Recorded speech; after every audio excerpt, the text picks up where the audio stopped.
यांचे येईनच फोडिले रे हे लंबूत आमच्या गोरगरबात नाव घेतले यांनातलं कंडे यांचं सुरू केलं येईन ते येवल्याचं येडपट येडपट सगळ्या दुनियाचं बाव चाळल्याला तिकडून आलं आणि त्याच्यात पाहुण्याचं त्यानेच हाटल जाळीले येडपट बुजगाव नको डल्लं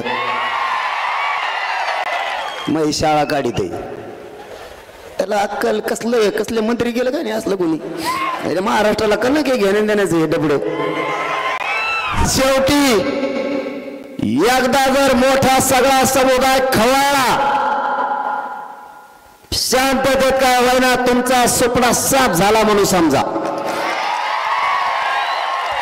आपल्याला आरक्षण 100% मिळते त्याच्यात काळजी करायचं कारण नाही देव जर वाढला तरी मराठ्यांना ओबीसीत आरक्षण मिळणार आमच्या लेकराचे मुद्दे आम्ही नाही बघू शकत आरक्षण हिसकूनच आणणार त्याशिवाय सुट्टीच नाही चला 20 जानेवारी मुंबई आमरण उपोषणाला आमरण उपोषण मनोज जरांगे मुंबईतल्या आझाद मैदानावर 20 तारखेला करणार त्याला भेटायला मराठे येणार हिंदवी स्वराज्याचे संस्थापक राजे छत्रपती शिवराय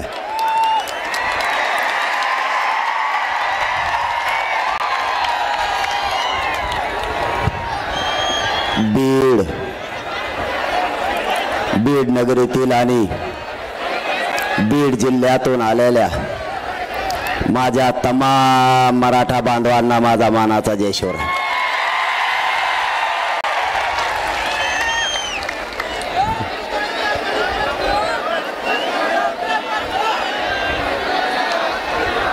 आपण नजर पुरत नाही इथपर्यंत विराट संख्येनं हे उसळलेलं मराठ्यांचं बीड जिल्ह्यातलं वादळ हे मराठे जमलेत हा आलेला बीड जिल्ह्यातल्या मराठ्यांचा एकजुटीचा महाप्रलय हा महाप्रलय बघूनच येवल्याच्या येडपणाला संडास लागल्याशिवाय आता राहत नाही आपण इतक्या विराट ताकदीने जमलात त्यामुळे मी माझ्या मायबाप बीड जिल्ह्यातल्या मराठा समाजाच्या चरणी मनापासून नतमस्तक होतो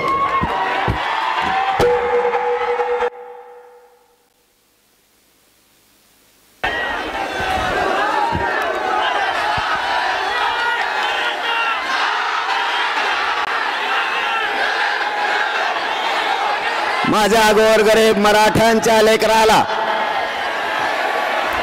न्याय मिळाला पाहिजे म्हणून मिळेल त्या वाहनानं आलेल्या माझ्या सर्व बांधवांना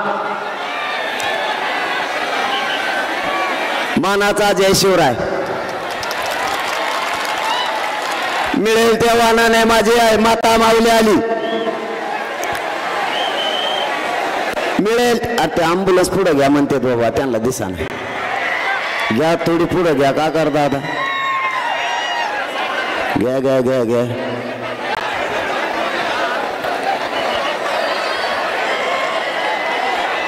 बीड जिल्ह्यातल्या कानाकोपऱ्यातून मराठा समाज स्वतःच्या लेकराला न्याय मिळावा म्हणून मिळेल त्या वाहनानं आलाय इथंही सकाळपासून उपाशी तापाशी मराठा समाज बसलाय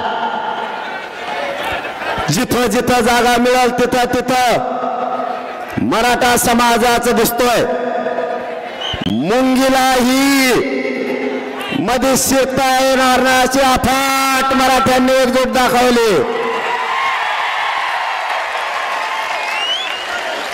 माझ्या मराठा समाजाला शांतता काय असते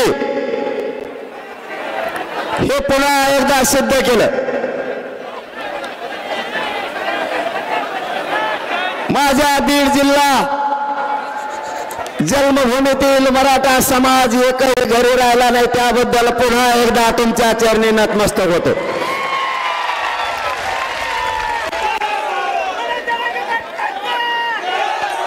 इतका वेळ आपण बसलेला असताना आपण पाणी प्यायला सुद्धा जात नाहीत आपण जेवायला सुद्धा जात नाहीत आणि खूप वेळ झाल्यामुळं बाहेर जाण्याऐवजी लोंढेचे लोंढे पुन्हा आत यायला लागलेत. हे बघा, पुन्हा मराठे यायलाच लागलेत.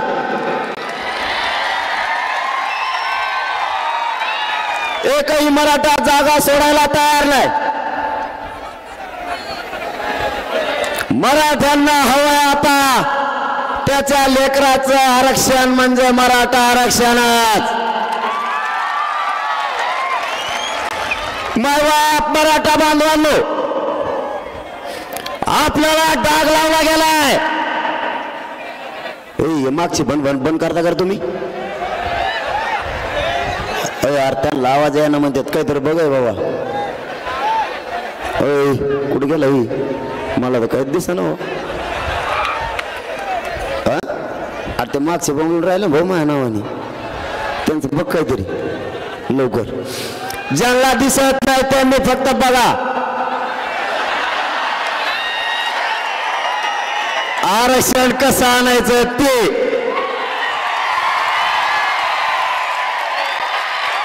आणि मराठे कसे आरक्षण आणते तुम्ही नुसतं बघा म्हणा. आता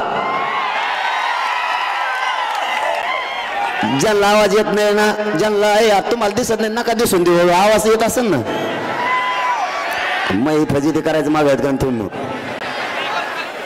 आवाज कसं काय येणार त्यांना नाही म्हणते ते. काय खोटं बोलते. येत आरक्षणचे आरक्षण नाही, खोटं कसं काय बोलते. जेवढा येतं तेवढा आहे का. मग काय करता आता एखादी सांगेन मी तुम्हाला. मायबाप मराठ्यांना आपल्याला अर्ध्या घंट्यात सगळा विषय मांडायचा आहे. कोणीही आपली जागा सोडू नका. आणि जागा सोडणारा बीड जिल्ह्यातला मराठा अजिबात नाही. आपल्याला डाग लावला गेला. शांततेने असणाऱ्या मराठा समाजाला डाग लावला. कोणी म्हणतं आमचे घर जाळले, कोणी म्हणतं आमचं हॉटेल जाळलं. आमच्यावर खोटा डाग लावलाय. यांनी यांचेच हॉटेल जाळले आणि निष्पाप माझे गोरगरीब मराठ्यांचे बांधव तुम्ही गुतवले. पण भेणार तो मराठा कसला, आणि त्यातले त्यात बीड जिल्ह्यातला.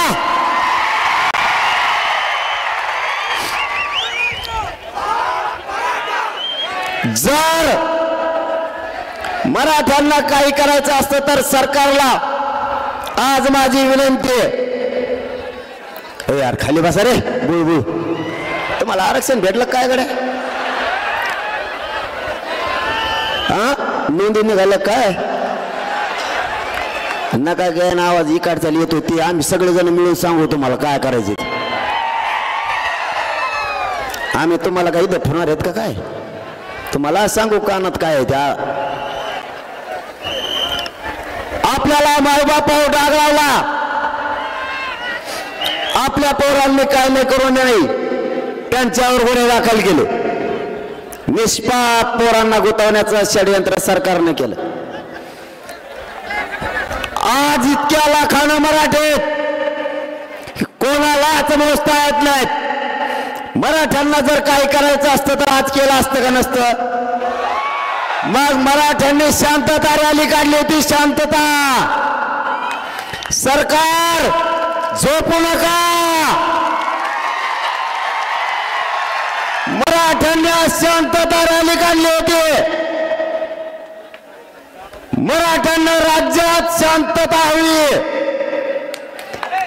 करोडोच्या लाखोच्या संख्येने आज मराठा एकत्र आलाय. शांततेत शहरात गेला आणि शांततेत मैदानात आलाय. विनाकारण त्याला डाग लावू नका. आणि हाच मराठा या राज्याला शांतीचा संदेश देण्यासाठी लाखोच्या संख्येने एकत्र येऊन शांतता रॅली केली. हे कधीच कोणाची जाळपोळ नाही करू शकत. हे कधीच कोणाच्या घरावर नाही जाऊ शकत. यांचे येणीच फोडिले रे. हे लंगुत आमच्या गोरगरिबात नाव घेतले. यांनातले कंडे यांचं सुरू केलं. येईन ते येवल्याचं येडपट सगळ्या दुनियाचं भाव चळलेलं तिकडून आलं आणि त्याच्यात पाहुण्याचं त्यानेच हाटल जळले. नाव आमच्या पोराचं घेते बधीर सगळ्या दुनियाचं आणि त्याच ऐकत ती सरकारी त्याला दिसाना निसाना ते तर पिशीच घेऊन येत आहे सध्या बाजाराची पिशी त्याच्यात कागद बघा बघा मला कशा शिव्या देतात. कशाला बोलवतो रे मग कशाला मराठीचा वाटा जातो. आताची पिशा घेतल्यात काही दिवसाने तुटलेल्या चपला केळाचे सालपटे तो ह्याजवळच देणार. तू थांब थोडं तुला म्हणलं होतं नादी लागू नको मी लई नमुना बेकारी. तुला आताच खाल्लेला पचाना तर नंतर कसं व्हायचं हो तू. तुला आताच पचा नाही. अरे त्याला समर्थ मी तुम्ही टेन्शन ना घेऊ त्याला आत्ता उलटा पालता करतो त्याचे काय काळजी नको. आता कशा आवाजात बोलू तू बारीक असा जस काय कळली कधी त्याला. जरंगे साहेब म्हणतोय आता पहिले नीट राहायला असतात नुसतं जमलं का. आळी वळवळ करते शेपटाची दिसतंय बी कसलं काय नो रंगनाथ रंग बदलणारा रंगे गप मारायचं. मला गिरीश महाजन साहेबांनी सांगितलं जरांगे पाटील तुम्ही बोलू नका. मी त्याला समज दिली. मी गप बसलो म्हणलं जाऊन त्या डंकार झालेलं आहे म्हाताऱ्याला काय हाल बोलायचं. मी 4 दिवस काही बोललो का आणि मग त्याला काल काय बडबड हळूच बारीक आवाजात बोलतो द्या सगळं त्यांना द्या सगळं बंगले बांधा त्यांच्यापाशी तिथंच राहा तिथंच कायदा बारा. एडपट बुजगाव नको डल्लं मग शाळा काढीत त्याला अक्कल कसले मंत्री गेलं का नाही असलं कोणी. महाराष्ट्राला कन काही घेण्या देण्याचं हे डबड. तू थांब एकदा आरक्षण मिळवते मग तुला कचकात दाखवतो. तो लय दिवसाची फडफड चालली. माय बाप मराठ्यांनो फक्त एकदा आरक्षण मिळवस तर शांततेत आंदोलन करा. त्याच्यात किती तुम्ही एकदा बघायचं जाता बघूच आपण. आम्ही गप बसलो की काढा करतो. मला गप बसी देत मी गप बसलो की ते सुरू करतो. त्याला दम मग मला चौतळेला मला नाही निघत दम. कारण मी खानदाने तुमच्या रक्तामासाचा ओरिजिनल मराठ्यांच्या आवला दे दम नसतो काढी.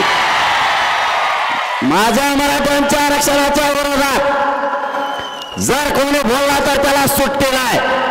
मग तो कोणी असू द्या आम्हाला आमच्या हक्काचं आरक्षण पाहिजे.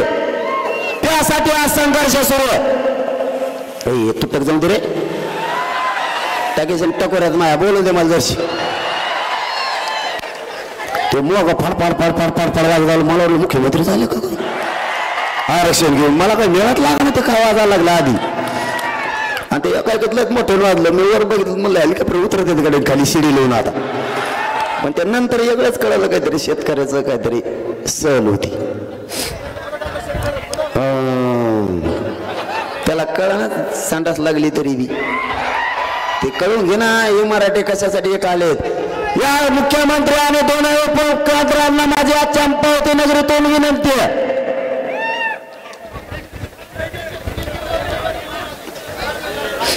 सरकार बाजूला आवाज आहे ना त्यांना दिसून दे. अवघड आहेत भाऊ मागच्या माणसं. नेट बंदच होणार नाही इतके लोक असल्यावर.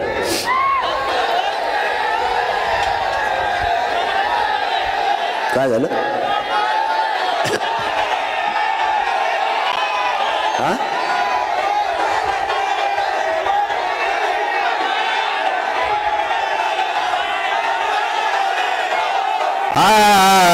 थांबा थांबा थोडं थांबा. आणि मग मी कशाला आलोय.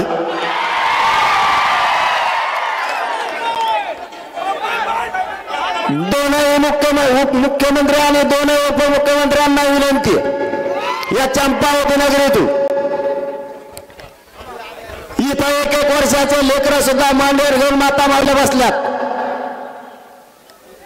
इथं 70 ते 90 वर्षाच्या आजोबा आणि आजी सुद्धा बसली. आमची सगळ्यांची योजना एकच आहे, मराठ्यांच्या लेकराला आता आरक्षण मिळवून द्यायचं, त्याशिवाय मागे हटायचं नाही. सरकारने शहाणपणाची भूमिका घ्या. त्या व्यक्तीचं ऐकून जर तुम्ही मराठ्यावर अन्याय केला तर तुम्हाला जळ जाईल. त्याचं ऐकू नका. असा उद्देश दिसायला लागलाय. देशातले जेवढे राज्य त्या राज्यातली मोठी जात संपवण्याचा तुम्ही घाट घातला असा अंदाज दिसायला लागलाय. पण शेवटी एकदा जर मोठा सगळा समुदाय खवळला, शांततेत काय होईना तुमचा सुपडा साफ झाला म्हणून समजा.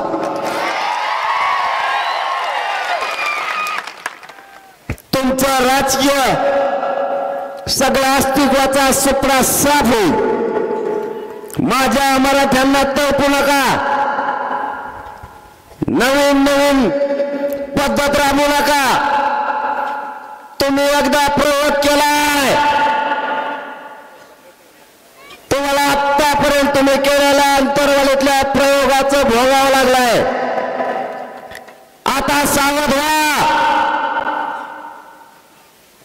कोपऱ्यातल्या करोडोच्या संख्येनं मराठा समाज एकत्र आलाय आणि हलायला सुद्धा तयार नाही. तुम्ही सामंजस्यानं ठरल्याप्रमाणे मराठा समाजाला आरक्षण द्या. त्याचं ऐकून जर तुम्ही मराठ्यावर अन्याय केला तर आता पुढचं होणारं आंदोलन तुम्हाला 100% जड जाणार. कारण ही फक्त एकटा बीड जिल्हा आहे, आणखी सगळा महाराष्ट्र भरायचा आहे. जिल्ह्याला जिल्हे आणि घराला घराबाहेर पडणार आहेत. मी सगळ्याला पाणी पाहिजे तर मला पाण्याची काय गरज आहे? मी लय निवारणा म्हणून आहे. पाणी भाषण उसर पेत नसतो, भाषण झाल्यावर 1.5 घंटा पेत नाही, पण त्याला पाणीच पाहिजे. त्याचा खोटाच उपकेला दुसरा ठोकला. कारण तुमचाच मुर्ग आहे, मी काय लोकच थोडाच आहे. मला परिवारच मानत नाही. लोकांचं उलट आहे. लोक मध्ये आधी कुटुंब मग बाकीचं. आपलं तसं नाही. आपला उलटा खेळ आहे. आधी समाज आणि मग कुटुंब. हा मराठा समाज माझा मायबाप आहे. या समाजालाच मी मायबाप मानलंय आणि ज्या समाजाला मायबाप मानलं त्यांच्याशी माझं लेकराचं आणि माय माऊलीचं नातं झालं. आम्ही माय लेकरं झालो.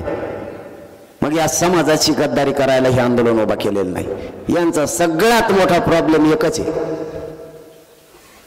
ऐ बापा दिठवून मोबाईल बाबा आला का तुला पण मुंबईहून फोन दुट्टे खालटे कुलशी मग होकायला लागला. मग इकडं मग इसरून जात असतो. कुठं राहिलं तर सांग बरं.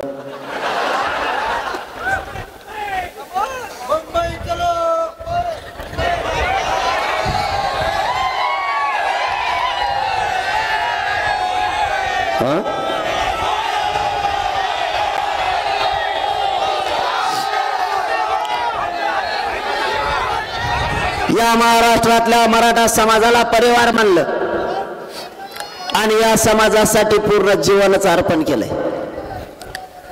ही तर एक त्या बीड जिल्ह्याची ताकद आहे. तरी अर्धे आम्ही घरी ठेवले. तिथले काम सांभाळायला पूर्व जर आले ना आम्हाला 7-8 चेक करावं लागत. महाराष्ट्रातल्या कानाकोपऱ्यातून मराठा समाज आंदोलनात सहभागी झालाय. माय बापा तुम्हाला शब्द देतोय, तुमची एकजुटीची ताकद मी जिवंत आहे तोपर्यंत व्हायला नाही जाऊन देणार. यांचा प्रॉब्लेमच ते मी यांना मॅनेज होत नाही. सगळ्यात मोठा प्रॉब्लेम असेल तर ते. कारण काय झालंय मन पैशात जमत नाही, पदाचं मोह जमत नाही आणि इंग्लिशचं मोह तर कदर झालाय पुरा जमतच नाही. आयला ते म्हणतात मग हे जमत नाही म्हणलं तर मग आरक्षणच द्यावं लागत. काय चुकीचं करतोय मी काय चुकीचं केलं? मी खाऊन जगण्यासाठी नाही आलो. खाऊन जगण्यासाठी तर कोणी पण येतं. या समाजाच्या मराठ्यांच्या लेकराच्या चेहऱ्यावर आरक्षण देऊन आनंदाने हसू बघायचं आहे, एवढं स्वप्न आहे आपलं.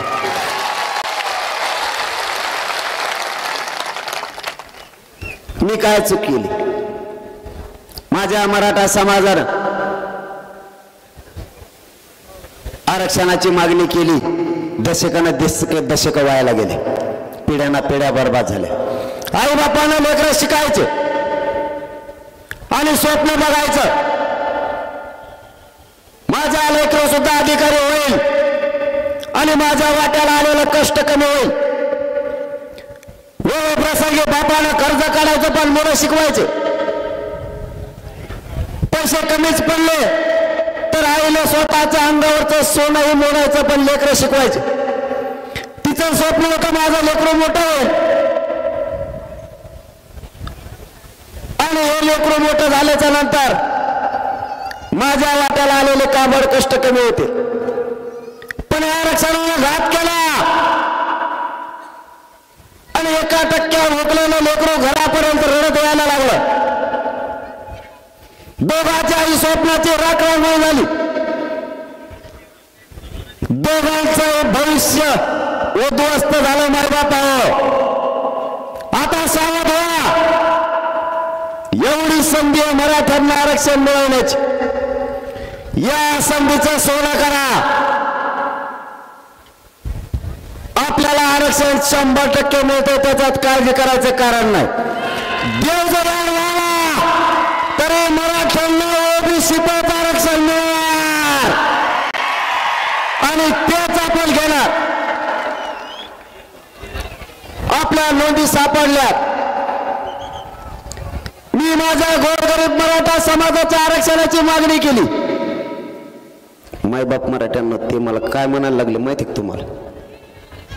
मला ते शत्रू मानायला लागले, मला दुश्मन समजायला लागले. मायबापावर मी काय चूक केली? माझ्या गोरगरीब मराठ्यांच्या पोरांच्या वेदना मानल्या, माझ्या गोरगरीब समाजाच्या आरक्षणामुळे होणारे त्रास मानला. पोरांच्या आत्महत्या व्हायला लागल्यात. कालच आपल्या बीडचा भूमिपुत्र मनोहर भाऊ सिंगल यांचं बलिदान याच मराठा आरक्षणासाठी गेलं. कवर झोपता सरकार आमच्या लेकरांचे मुर्दे पडायला लागलेत. बीड जिल्ह्याच्या बलिदानासह या राज्यातलं एकही बलिदान मायबापा एकही वायाला जाऊ द्यायचं नाही. सरकार श्वास घेत आहे. सरकार मराठ्यांचा अपमान करत आहे. सरकार मराठा समाजाची फसवणूक करत आहे. मराठ्यांच्या जीवावर सत्तेच्या गाद्या मिळवायच्या आणि गादी मिळाल्यावर त्याचा लाभ या छगन भुजबळासारख्या द्यायचा.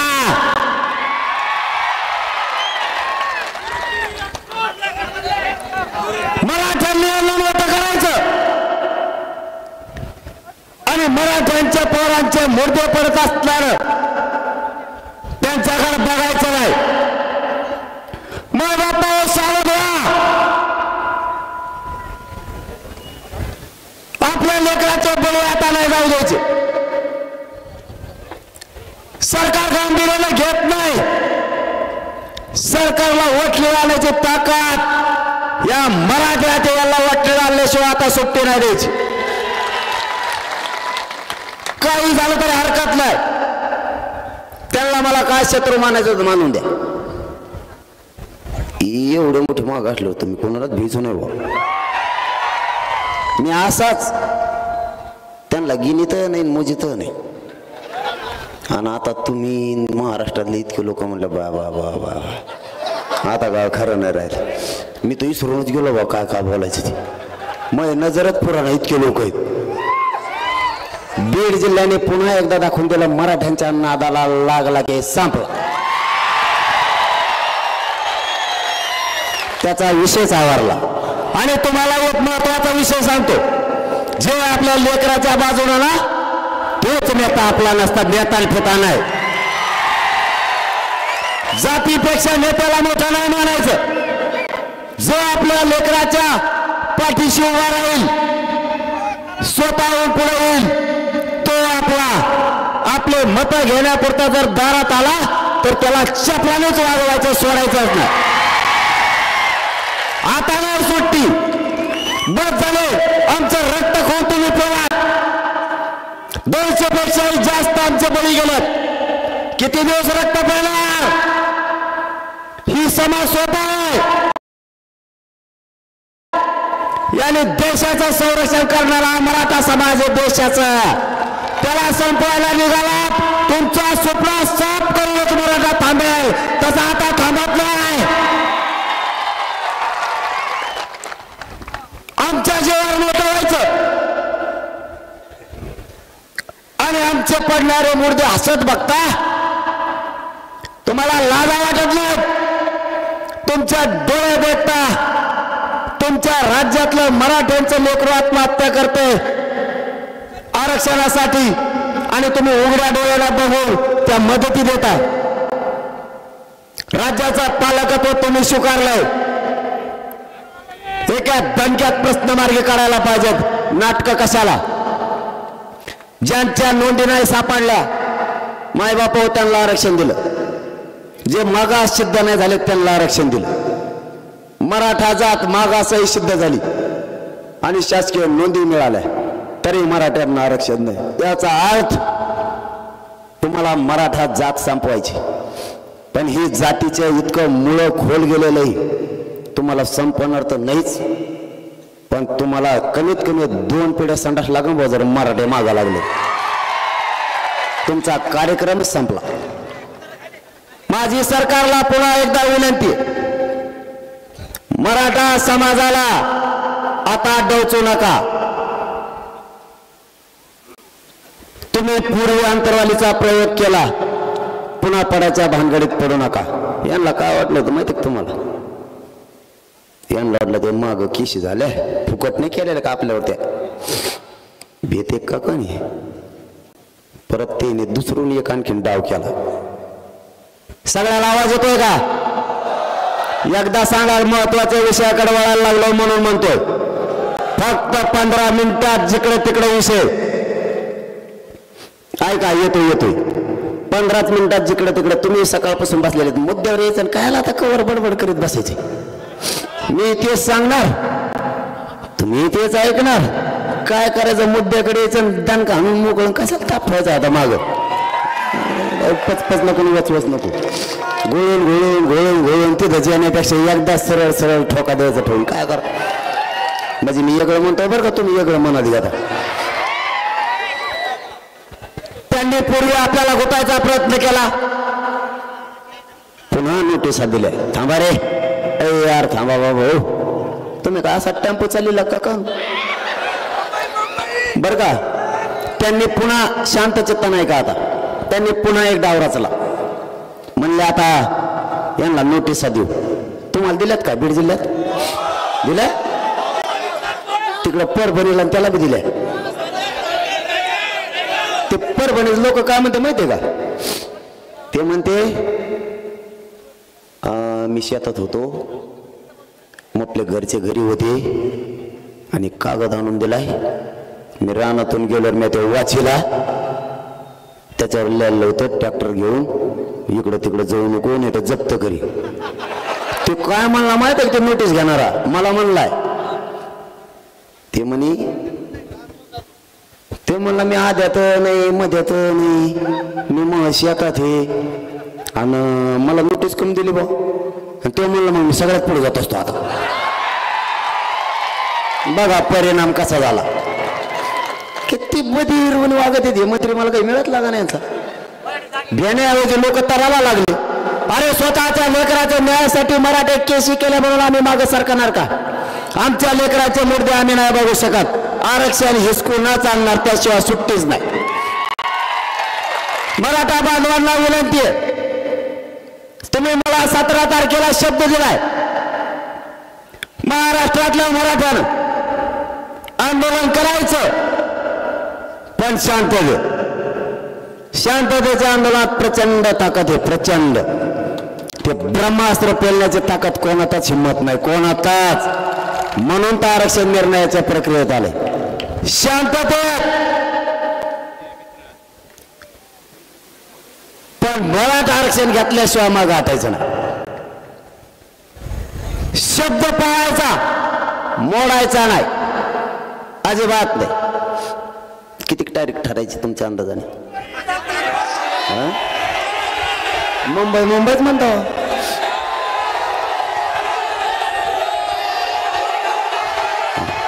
नाही नाही, असं नाही मग. नाही याला काय अर्थ आहे मग? अरे बाबा हा आपण याला काय अर्थ आहे का थोडं?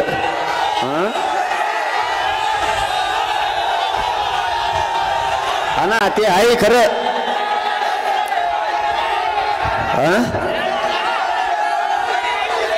अच्छा हा, कळले. थांबा आता गप्प बस. कळलं ना तुम्हाला? वाटतं मी बी लय नमुना शान आहे नाही का काय? मग मी बी आहेच ना. असं कसं? हे बघा, मी माझ्या जातीकडून आहे, प्रामाणिकपणा सांगतो. आम्हाला हौस नाहीये कुठं जाण्याची येण्याची, किंवा मूर्ख नाही येत आम्ही. मराठा समाज आम्ही उठलो आणि काहीतरी जनभावना आहे म्हणून कुणीकडे बी निघालो, याच्यातला मराठा समाज नाही आम्ही. परंतु आम्ही सहन तरी करायचं किती दिवस? याला काही मर्यादा आहे. तुम्ही माझ्याकडून 3 महिन्याचा वेळ घेतला, नंतर 40 दिवसाचा घेतला, पुन्हा आता 2 महिन्याचा घेतला 24 डिसेंबर पर्यंत. तुम्ही किती दिवस माझ्या मराठा समाजाला मूर्ख समजणार? आम्हाला काहीतरी मर्यादा आहे, आम्हाला काहीतरी भावना पण आहेत, आमच्या लेकराला काहीतरी त्रास. मग आता आम्ही तरी किती दिवस दम काढणार? आम्हाला सुद्धा मर्यादा आहे. मला असं वाटतं आपण सगळे काय म्हणूया त्याला, हा ना, पुढे तर बोलणं द्या ना तुम्हाला, मला पुढे तर बोलून द्या ना. हा ते का व्हाय ना, पण मला असं वाटतं आपले सध्या अरे मला बोलून द्या ना. मग आपण पुढच्या आंदोलनाची दिशा ठरायची का? मग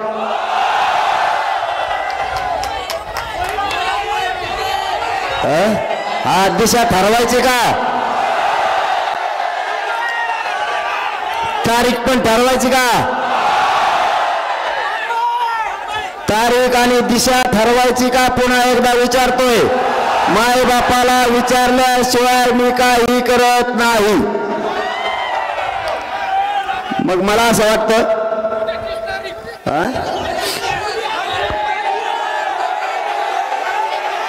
नाही इतक्या जवळ आहे का? अरे हवा लढायचं ना, मग जिंकून सुद्धा यायचं असं नाही. मग उठलं की पळायला असं नाही. मग गाफील वागायचं नाही. गाफील आणि घात होतो समाजाचा आणि स्वतःच्या आत्मविश्वासाचा सुद्धा. अजिबात असलं नाही वागायचं. मग मी तुमचाच पोरगा आहे, फक्त डाव टाकले म्हणून इथपर्यंत यशस्वी झालंय. फक्त डाव टाकले, ताकद नाही माझ्या अंगात, फक्त बुद्धी वापरली आणि त्याला जोड तुमच्या शक्तीची आहे म्हणून यशस्वी झालंय. गडबड गोंधळात माणूस फसतो. मागा पुढे बघून चालायचं. काटा आहे का? चिखल आहे का? पाय टाकायचा का? फसत नाही. आणि जेव्हा माणूस फसत नाही तेव्हा जिंदगीत कधीच अपयश होत नाही. कधीच. तयारीला लागा, तयारीला लागा. तुम्ही 15 म्हणलात पण 15 नाही. त्याचं कारण बी सांगतो. आपलं सगळं खरं असतं. कारण असं 18 त्यांनी काय डाव टाकला माहिती का तुम्हाला? थांबा ना. त्यांनी काय डाव टाकला माहिती का तुम्हाला? तुम्हाला माहित नसला तर ऐका काय डाव टाकला. त्यांनी आपल्याला नोटिसा दिल्या आणि त्या मुंबईला 144 लागू केला. किती तारखेपर्यंत? 18 पर्यंत. चला 20 जानेवारी मुंबई आमरण उपोषणाला.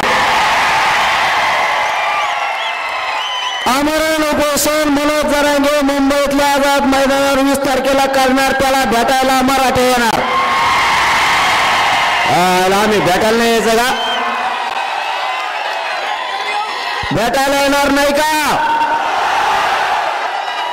तुम्ही मला भेटायला कस काय येऊ नका म्हणणार? तुम्ही ट्रॅक्टर दाबून ठेवता. मराठ्यांना दाबणं सोपं नाही भाऊ. आरक्षण पाहिजे, मोकळं माघारी येत नाही दादा. मला एक सांगा, तुम्हाला तारीख पटली का? नियोजनाला टाइम पाहिजे. सगळ्यांनी मनापासून शेवटपर्यंत हात वर करा, नाही तर बदलायला. शेवटच्या टोकापर्यंत, शेवटच्या टोकापर्यंत 20 जानेवारी रोडवर बसलेले हवेवरचे सगळ्यांना तारीख 20 जानेवारी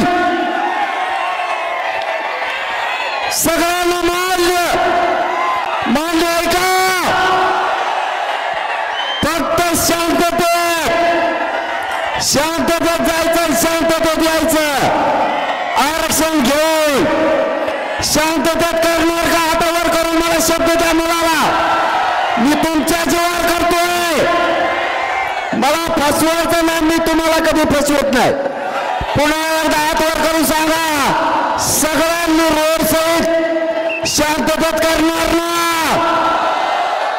आणि बसा खाली. आता पुढचं निवेदन सांगतो ना मी. कसंच आरक्षण देत नाही बघू. हा बघा, आता शांतपणे ऐका. आपण आपल्या पिकाला पाणी देऊन घ्या, पटापट कापस वेचून घ्या, घरची व्यवस्था चांगली करा. कारण एवढे 15 दिवस पाहिजेत काम करायला.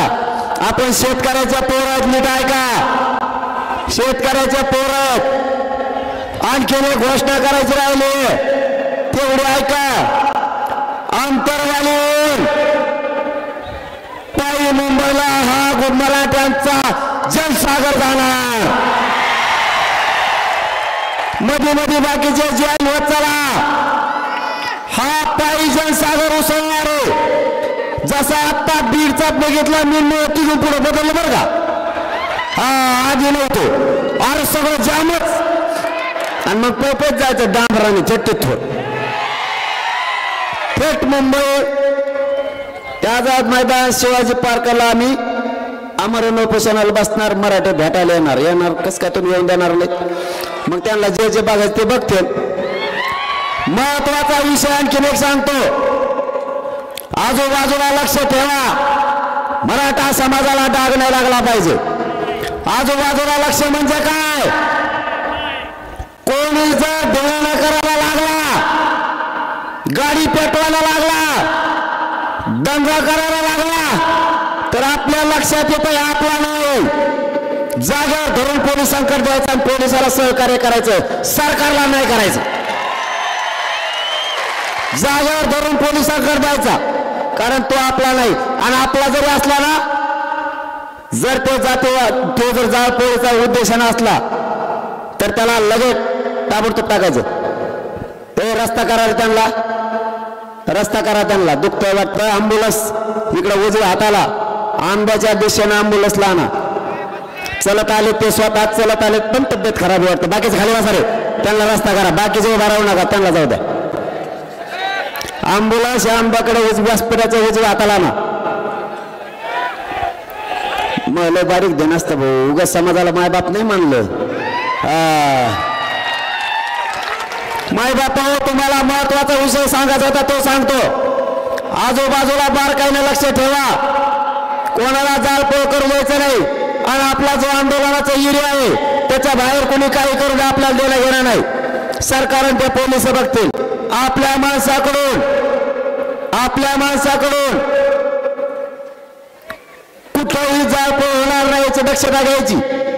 किंवा तयार करा, सगळं घ्या. बऱ्याच दिवस माघारी यायचं नाही. कोणाचं बंद पडून तिकडं काही होऊ, त्याने फक्त आपली संडाची व्यवस्था करावी अशी आपली इच्छा आहे त्यांनी. कारण आम्ही जवळपास 3 कोटीपेक्षा जास्त येणार आहे. थोडे तितके नाही. मराठे घरी राहत नसते. आणि मी मुंबईला निघालो जर तुम्हाला आणखीन एक सांगायचं राहिलं बांधवांनो, आता शेवटाकडे आहेत आपण, म्हणजे संपला आपला, आता संपत आले सभा. मराठ्यांच्या लेकराला नोटिसा दिल्या, त्या लेकराला उघडं पडून देऊ नका. माय बाप म्हणून त्याचा पाठीशी उभा राहा. जर एखाद्या पोराला धरून नेला आणि जर अटक केली, पुरा जिल्ह्याने उठायचं आणि त्या पोलीस स्टेशनला मांड्या घालून जाऊन बसायचं सगळ्यांनी. दगड नाही, भांडा नाही, काही नाही, काही नाही, नुसती मांडी घालून बसायचं जायचं. काय म्हणायचं माहितीये का, पोलीस निरीक्षक साहेब पोरग सोडा म्हणायचंच नाही, तिथं जायचं आणि मांडी घालून बसायचं. म्हणून मला भूक लागली. 4-5 लाखाला जर एक वडापाव बी द्यायचं म्हणलं तर मेलच ते वडेपाव आणून खायचं आणि रेटून 3 टाइम तिथंच झोपायचं. पोरग सोड म्हणायचं नाही, फक्त म्हणायचं आरक्षण दे, एवढंच म्हणायचं. हे आपल्याला खेटा ठरवलं यांनी. मग मराठी बी काय असते ते आता बघा तुम्ही. आता 20 जानेवारी फक्त शांततेत, कारण हा महाप्रलय इतका मोठा असणार आहे, सगळीकडे ब्लॉक होणारे बारकाईने लक्ष ठेवा.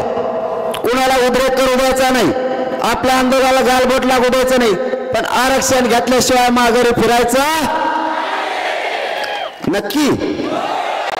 आणि तुम्हालाही सांगतो, हे काय अटक करायची यांच्यात एवढी दम नाही त्यांच्यात. ह्या पोलिसाचा दोष नाही हो, ते 2-4 जण तिथे आहेत का, 4-5 जण आहेत, ते मुद्दाम अंदाजा बघत आहेत. नाव मला माहिती आहेत बरं का, मी तुम्हाला थोड्याच दिवसात सांगणार आहे. त्यांना तर आयुष्यभर गुलाल लागू देऊ नका, आयुष्यभर. त्यांचं नाव मी सांगतो, मराठ्याच्या मुळावर कोण. या चंपावती नगरीतून आणखी घोषणा करतो, मराठा समाजाचे आमदार, खासदार आणि मंत्री या चंपावती बीडच्या नगरीतून जाहीर मराठा समाजाच्या वतीनं तुम्हाला हात जोडून विनंती करतो, मराठा समाजाच्या लेकराच्या पाठीशी उभं राहा. हीच योग्य वेळ तुम्हाला मराठ्यांना साथ देण्याची. जर तुम्ही उद्यापासून मराठ्यांच्या पोराच्या पाठीशी उभा न राहिला तर महाराष्ट्रातल्या मराठ्याचं घर तुमच्यासाठी कायमचा बंद राहील. सगळ्यांनी ताकदीने मदतीला या. त्यांच्या मदतीला सगळे यायला लागले, तुम्ही सुद्धा ताकदीने मदतीला या. आणि मराठा बांधवांना त्याला एकदा सांगा, मदतीला ये म्हणून, नसता पुढच्या काळात त्याला दारात सुद्धा उभा करायचं नाही. यामध्ये आणखीन दुसरी घोषणा करतो, या बीड मध्ये उसळलेला हा जनसागर आणि महाराष्ट्रातल्या मराठा समाजाच्या वतीनं मधल्या काळात सरकारला काही 10-12 दिवस मिळतात, त्याच्या हात देता आलं तर बघा. नसता तिथून पुढे एकदा आमचं जर मराठ्यातल्या आंतरवालीतून गाव सोडलं, येताना आम्ही आरक्षणच घेऊन येणार. तुमचा आमचा विषय बंद, चर्चा सुद्धा त्यानंतर बंद. कारण आम्हाला मुंबईला यायची हवस नाही, आम्हाला न्याय पाहिजे आमच्या लेकराला. जर तुम्ही त्याच्या हात आता नाही दिलं तर इतक्या खुट्या मारणार मराठी की तुम्हाला आयुष्यभर खुट्या उपटणार नाहीत. आम्ही तर सगळे उपटून फेकले जात. मला पुन्हा एकदा सांगा, तारखेवर तुम्ही समाधानी आहात का? सगळ्यांचं एकमत आहे का? कारण तुम्ही हो म्हणलात, ऐकतो राज्य, महाराष्ट्रातले सगळे पोरं तयारीला लागणार आहेत. आपल्या घरचे व्यवस्थित करा, कारण हे 10-15 दिवस तयारीला पाहिजेत.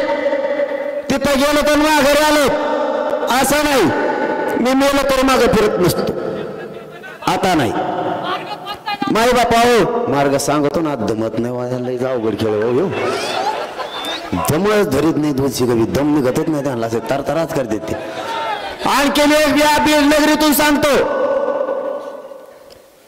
कोणीही मराठा आरक्षणाच्या मध्ये खोडा घालायचा नाही. कोणताही पक्ष, संघटना यांनी मराठ्यांच्या परस्पर बैठका घ्यायच्या नाही. तुम्हाला हे मान्य आहे का? मराठ्यांच्या परस्पर नाही, आमच्या बैठक इथं चला त्या मराठ्यांचं पवित्र व्यासपीठ याच्यावर ओपन बोलायचं, बेताडा फेताडाचा हात नाही. कोणी स्टंटबाजी करून मधल्या काळात आंदोलन सुद्धा नाही करायचं कोणीच. मराठ्यांच्या संघ चला, मराठ्यांच्या सोबत चला, वेगळे पण दाखवू नका. तुम्हाला काय सिद्ध करायचं 2-4 टकूचे घेऊन? माझ्या बाप दादा मराठ्यांच्या पोराचं वाटोळ झालंय. आता तुमचं नाटक सगळ्यांनी बंद करा. मराठ्यांचं कल्याण करू लागा, मराठ्यांच्या सोबत राहा. इथं कोणी नेता फिता नाही आणि कोणी नेतृत्व नाही. मी बी मला मानत नाही. नसतात मग हवात उडाला असतो नसतो. मॅनेज फिनेजला माझ्याकडे येत नाही, ते लय टेन्शन घेतात फुल. आता फुल टेन्शन आलं असं त्यांना, फुल तारीख केली म्हणलं बा म्हणतात लयच बेकार केला कार्यक्रम आता.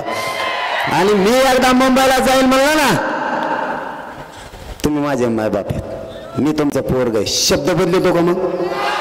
आता 20 ठरली म्हणजे ते रोड आता पुशिलेच म्हणायचे सगळे, दाना दाना दाना दाना दाना दाना. फक्त शांततेत काना निघायचं, कारण आपल्याला काय करायचंय ते सांगतो. हे बघा आणखीन प्रामाणिकपणा आहे आपल्या डोक्यात. नाही मार्ग 2-3 दिवस सांगून आता ते शोधा लागेल कुंकडून जायचं, कसं जायचं, कोणत्या बाजूने गेल्यावर जास्त बघायला मिळतात. कुंकडच्या बाजूने गेल्यानंतर खूप छान दिसतं, ह्या बाजूने गेल्यावर खराब दिसतं, तिकडून नको. इकडच्या बाजूने गेल्यानंतर खूप सुसज्ज आहे, ती बैल बघायचं आपल्याला. ते नाही का ते लयच पळतो लयच बेकार दिसतो, कसला काय त्याला आपण बघू नाही का? मग आम्हाला उपोषण करू नये का मुंबईत? सांगा बरं. हा मग उपोषण मुंबईत करून द्यायचं नाही का आम्हाला तुम्हाला? मग आणि हे लोक भेटायला येते ना, आता मग त्याला येऊ नका म्हणता का? मी काही वाईट डिसिजन घेतलं का? माझ्या मराठा समाजानं कायद्याच्या अधीन राहून आमरण उपोषण मराठ्याचं सुरू. तुम्ही कस काय करू नको म्हणतो.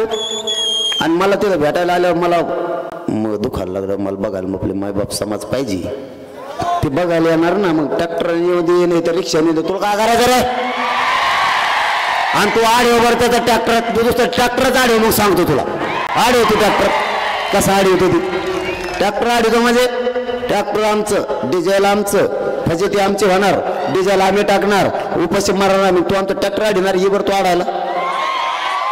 त्याला काय करा, त्याला हाणायचं मारायचं नाही, त्याला ट्रॅक्टर टाकायचं, आंदोलन आणायचं आपल्या गोडीत. त्याला भाकर फिकर बी खाऊ घालायची, खा म्हणायचं, बेसन भाकर द्या, फक्त कांदा देऊ नका. कांदे खायला ते येवल्याचं एअरपोर्ट राहून द्या. असंच भंगार सगळ्या दुनियाचं माया नादी लागत आहे. आता बघतो तो याकडे मजा बडबड. मी झरंगे पाटलाला काय करणार आहे? पाठिंबा देतो. काय देतो रे? पाठिंबा देतो. बुजगावनं कुडलं हे कसलं हे भंगार सगळ्या दुनियाचं. मी गप बसलो होतो ना, काही नादी लागायची गरज आहे का? ज्ञान देण्याचं आज काय काल कळलं असं, त्याच्या पोटात आळी वाळ वाळ वाळ वाळ वाळ वाळ वाळ वाळ करते. आभाळ आलं का त्याचं फुरतं डोक, आणि त्याला नाही पचत खाल्लेलं, ती बसला का उठतच नाही असं त्याचे लोक सांगत येत. मराठ्याचा नादी लागल्यावर कायमचं त्याच्यातच बसा लागत. शहाणा वय आमच्यापासून लांब जाय, मराठ्यांचा नाद करू नको. एकट्या बीड जिल्ह्यानं अख्खा महाराष्ट्र ढवळून काढला. एकट्या बीड जिल्ह्यात तो आमच्या नादी लागू नको. जाहीरपणानं सांगतो, 20 जानेवारीची तयारी करा, पण शांततेची. आपण कायदेशीर मार्गाने उपोषण करू, पण कोण कुठे बसेल आम्हाला माहित नाही. रोड मोकळे ठेवा, बसायची व्यवस्था राहून द्या, नसेल तर आमच्या धोरणाने आम्ही बसू. पण जाहीर सांगतो, मराठे जर मुंबईकडे कूच केली, मराठे जर मुंबईकडे निघाले, तर या मराठ्यांचा निघालेला विराट समुदाय हा माघारी न फिरणार, आरक्षण घेऊनच माघारी फिरणार. कोणाला अडवायचं पिया? आता आरक्षण घेतल्याशिवाय सुट्टी नाही. आता देव जरी आला तरी मराठ्यांना आरक्षण द्यायचं. मराठे दंड तोडून तयार आहेत. मराठ्यांना शांततेत चला. तुमच्या शांततेचे नुसते धूळ जरी उडाली तरी सरकार मुंबईत सुद्धा राहणार नाही. सगळं आपण आपल्या गावाकडे येणार. फक्त तुम्ही शांततेत चला. माझी सगळ्याला विनंती आहे, शांततेत आंदोलन करा. आणि आता मावशी होत तुम्हाला काम आहे. तुम्हाला आवाज येतो का नाही? आता तुमच्याकडे बी काम आहे. आम्हाला जर उली तिले त्रास दिला आणि तिकडं वा वा वा वा वा वा तुम्ही घरी या. भांडणं कसा खेळायचं तुम्ही? नळा भांडण हानी भांडच हानीन म्हणते. आम्ही तुमचे पोर तिकडे येत. आता मथुरा बी जाणार आहे तुमचं आता तिकडे आम संगच. आणि मथुऱ्याला बी नेणार आहेत. आता तुम्ही जर तिकडे पोराला काही धक्का लावत शकत नाहीत आता. कारण 5 कोटीच्या नादी 6 कोटीच्या नादी लागणं मग तर इटा राहायच्या नाही. त्याच्यामुळे ते काय भानगडीत पडायचं नाही. पण पडले कदाचित तर का करायचं? आमदाराच्या आणि मंत्र्याच्याच घरी जाऊन बसा. तुम्ही सगळ्या मेल्या म्हणा. तू काय आला चप्पल काढता का नाही? आमच्या पोराला तिकडे त्रास द्यायला लावतो आणि तू इथं राहतो. तो आसामलाच गेला पाहिजे, मध्ये राहिलाच नाही पाहिजे. तुम्ही इकडची बाजू सांभाळा आणि तिकडची बाजू सांभाळतो. लढाईत जिंकायचं यावेळेस. आता कस काय पोराचं वाटोळं करतात बघूच. आता यांच्याकडे किती बळ एकदा मराठ्याला बघायचं. आता काढून द्यायला बाहेर. यांनी लय लपून ठेवलेलं कुठं कुठं काय काय ठेवलेलं ना. यांना यांची शक्ती मराठीच आता बाहेर काढणार. दाखवाच म्हणा तुम्ही. आता नसता सरकारनं गुपचूप शांततेत आमच्या सोबत राहायचं. आजच्या सारखं मला एक प्रामाणिकपणानं सांगा, आज बीड जिल्ह्यात किमान 12-13 लाखापेक्षा जास्त लोक आले असतील. एका तरी पोलिसाला त्रास झाला का? मग तुम्ही मराठ्याला डाकच काला होता. पोलिस निवांत बसून होते. मी बघितलं काही येड्या बाबळे खाली होते, काही लिंबा खाली होते, निवांत बसून होते.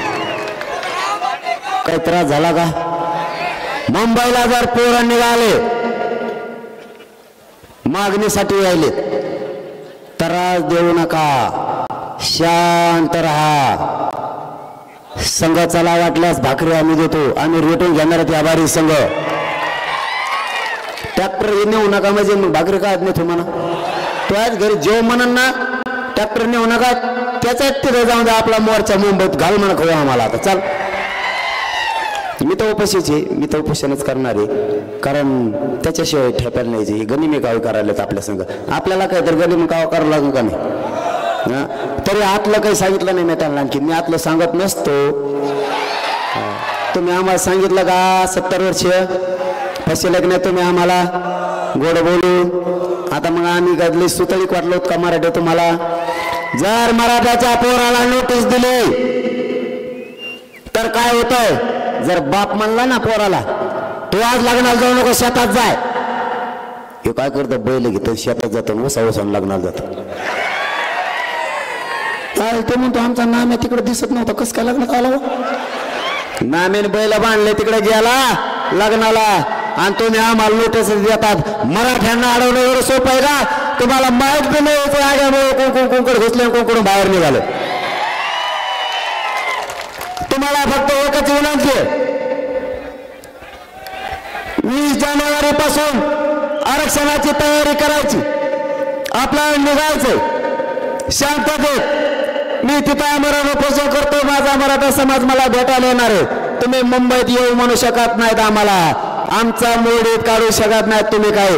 आणि सरकारला दुसरी एक विनंती, आरक्षण द्या, महाराष्ट्रातले सगळे गुन्हे माघारी घ्या. जेवढे पोरं तरसालेत आमचे सारथीचे ते 5,000 आहेत ते पुऱ्यामध्ये घ्या. सारथीला वाढू बजेट द्या, महामंडळाला द्या, सगळे हॉस्टेल पुन्हा सुरू करा. हे सगळं सुरू करा काचा काचा, तरच तुमचं आमचं जमत आहे. दरवर्षी तुम्ही आम्हाला म्हणता हॉस्टेल सुरू करतो, दरवर्षी पागल समजतो का रे? हा